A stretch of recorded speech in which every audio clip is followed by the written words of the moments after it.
Pemerintah Provinsi Sumatera Selatan mengadakan rapat koordinasi aktivasi posko pengendalian kebakaran hutan, kebun, dan lahan tahun 2024. Rakor ini bertujuan untuk memastikan semua pihak siap dan terkoordinasi dengan baik dalam upaya pencegahan dan penanggulangan karhutbunlah.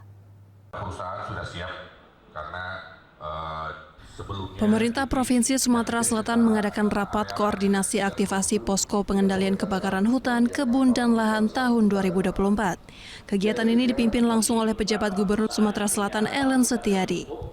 Rapat koordinasi ini diikuti oleh berbagai Satgas Karhutla, terdiri dari Polda Sumsel, Kodam 2 Sriwijaya, Korem 044 Gapo, Lanut Sri Mulyono Herlambang Palembang, BPBD Sumsel, Balai PPI Karhutla Wilayah Sumatera, BMKG Staklim Sumsel, BMKG Stamet Sultan Mahmud Badarudin II Palembang, dan seluruh instansi terkait penanganan karhutbunlah di lingkungan Pemprov Sumsel serta BPBD Kabupaten Kota daerah rawan karhutbunlah.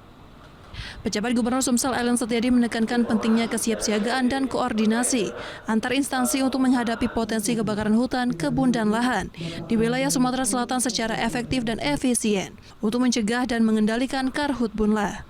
Berdasarkan data tahun 2023, terdapat 3 daerah di wilayah Sumatera Selatan dengan kebakaran hutan terbanyak, yaitu Ogan Komering Ilir, Musi Banyuasin, dan Banyuasin. Dengan kondisi lahan gambut, kondisi kebakaran lebih mudah terjadi di ketiga wilayah tersebut. Bahkan secara data, Sumatera Selatan merupakan penghasil emisi terbanyak kedua di Indonesia dengan penyumbang terbanyaknya ketiga kabupaten tersebut.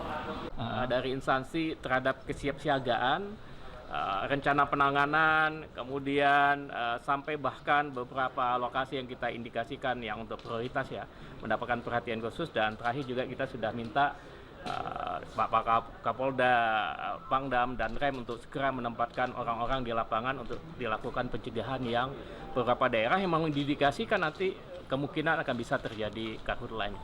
Untuk kesiapan personil, kita nanti sudah bekerja sama dengan stakeholder terkait, mulai dari TNI, Polri, Manggalakni, termasuk juga dengan teman-teman kabupaten kota, yang mana ini kita akan menempatkan membuat posko gabungan. Tadi juga sudah dibuka oleh Pak Gubernur pelatihan gabungan, yang mana pelatihan ini gunanya untuk peningkatan SDM. Selain itu, rapat koordinasi digelar juga secara virtual, diikuti Deputi Bidang Logistik BPBN. Itu bertujuan untuk memastikan semua pihak siap dan terkoordinasi dengan baik dalam upaya pencegahan dan penanggulangan karhutbunlah. Kolaborasi antara pemerintah, TNI, Polri, BMKG, dan sektor swasta sangat krusial dalam menghadapi tantangan ini. Semua pihak harus bersatu untuk melindungi lingkungan dan masyarakat dari ancaman kebakaran yang kerap terjadi di musim kemarau tersebut. Dari Palembang, Muhammad Riza Fahlevi, iNews melaporkan.